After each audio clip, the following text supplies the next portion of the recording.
Pablo Rodriguez a annoncé qu'il recueillait de nouveaux appuis pour sa candidature à la direction du Parti libéral du Québec, notamment Linda Caron, membre du parti depuis de très nombreuses années, mais d'autres aussi.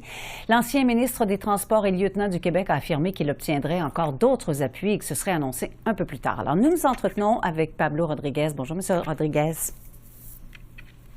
Bonjour, Mme Lafrance. Merci de me recevoir. Alors, vous avez l'intention de vous présenter à la tête d'un parti qui se trouve en troisième position dans les intentions de vote, derrière la CAQ, loin derrière le Parti québécois, une quinzaine de points dans les sondages en ce moment, selon Québec 125. Alors, pourquoi? Tout d'abord, je veux dire une chose qui est claire, c'est qu'il y en a qui disent « Ah, c'est de l'opportunisme de quitter Ottawa pour aller vers Québec. » Vous venez de le dire, j'ai quitté des postes importants au sein du gouvernement du Canada, un comté où j'ai le privilège d'être appuyé par des gens depuis de nombreuses années. Les choses allaient extrêmement bien pour aller diriger un parti qui a terminé loin derrière aux dernières élections, qui encore aujourd'hui a beaucoup de travail à faire. Pourquoi je le fais? Parce que, vous savez, j'étais lieutenant du Québec à Ottawa, je négociais beaucoup avec le gouvernement de François Legault et à chaque jour, je me disais, mais ça n'a pas d'allure. Ça n'a pas d'allure. Et à un moment donné, je me suis dit, arrête de dire ça n'a pas d'allure, traverse le pont et va essayer de corriger les choses. Alors, c'est ce que je vais essayer de faire. Par exemple, au niveau de la situation des services, vous avez un déficit de 11 milliards de dollars, qui est énorme, mais il n'y a rien qui va mieux. Si je vous demandais, est-ce que la santé va mieux? Est-ce que les services sociaux vont mieux? Est-ce que l'éducation va mieux? C'est pas le cas. Donc, il y a un énorme travail à faire à ce niveau-là. Aussi, un énorme travail à faire au niveau du tissu social pour arrêter de pointer du doigt et travailler côte à côte comme Québécois. Bon, alors quand vous dites des choses qui n'ont pas d'allure, c'est ça que vous voulez dire? Oui, et d'autres. OK. Alors, mais selon un sondage, un récent sondage léger, si vous étiez à la tête du Parti libéral, évidemment, il y a bien des choses qui peuvent changer d'ici les élections, là, mais selon les chiffres qu'on a en ce moment, vous réussiriez à propulser le parti vers l'avant, ce qui veut dire qu'il y aurait une véritable course à trois. Mais il y a beaucoup d'écueils sur votre route si jamais vous vous retrouvez à la tête du parti, M. Rodriguez. La campagne électorale, la prochaine au Québec, risque de se faire sur le thème de la souveraineté. Quelle sera votre position là-dessus? Tout d'abord, avant de se rendre là, il faut que je gagne la chefferie. Donc, oui. Que je devienne chef. Et ça va bien, je dirais. Il y a encore énormément de travail à faire. C'est un long processus, c'est un marathon et non pas un 100 mètres. Et par la suite, il faut démontrer aux Québécois que nous sommes prêts à gouverner, que nous sommes l'alternative à François Legault, un gouvernement qui est essentiellement usé, qui a perdu sa boussole, comme on le dit régulièrement. Et sur la question, évidemment, de la souveraineté, moi, j'ai vécu 95. J'étais l'un des porte-paroles jeunes lors de ces référendums-là. J'ai fait des débats, que ce soit à Saint-Hyacinthe, Robertval, Sherbrooke, Québec.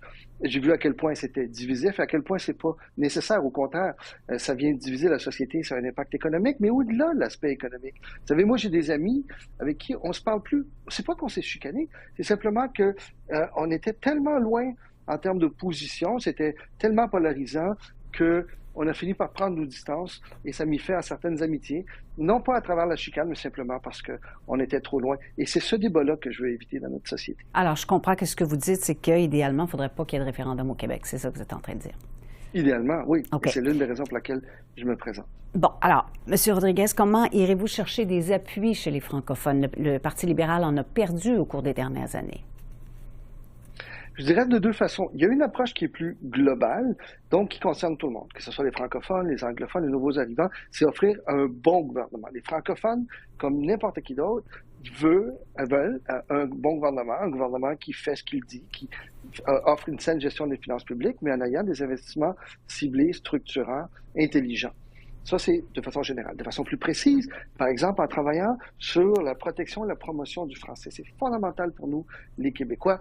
Vous savez, la CAQ a coupé au niveau de la francisation. Il y a moins de gens qui ont accès. Ça, c'est épouvantable. Lorsqu'on dit on veut qu'il y ait plus d'immigrants qui parlent français, mais on coupe, il y a quelque chose qui ne marche pas. On va rétablir les fonds, d'une part. D'autre part, je vais investir beaucoup plus au niveau de la culture, pour qu'il y ait plus de films, de télévision, de cinéma, de musique en français. Ce qui va faire en sorte que nos jeunes aient plus de choix, et plus d'opportunités, non pas uniquement pour consommer mais le contenu culturel, mais également pour produire plus de télévision, plus de musique en français. Je pense qu'en renforçant le fait français, ça va nous rapprocher de la population francophone, des francophones. Oui.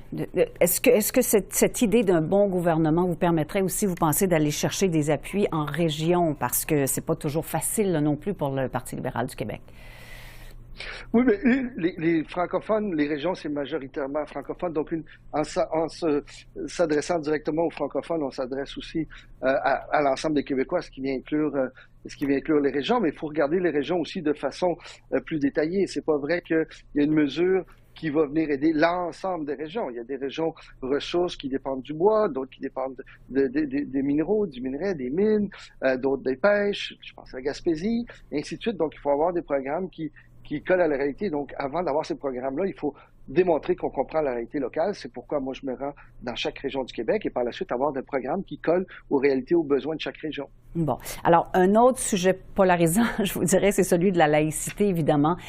Jusqu'où iriez-vous dans l'appui à la laïcité? Le premier ministre Legault a lancé cette idée la semaine dernière d'interdire, par exemple, la prière dans des lieux publics. Qu'est-ce que vous pensez de ça?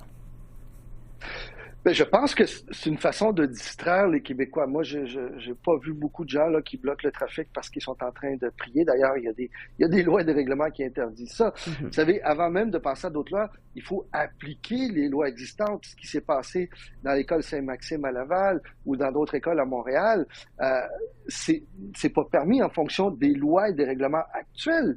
S'ils étaient appliqués, le problème serait réglé. Donc, avant même d'essayer de s'attaquer à un problème qui n'existe pas vraiment, essayons de nous attaquer, régler le problème qui existe et protégeons nos enfants.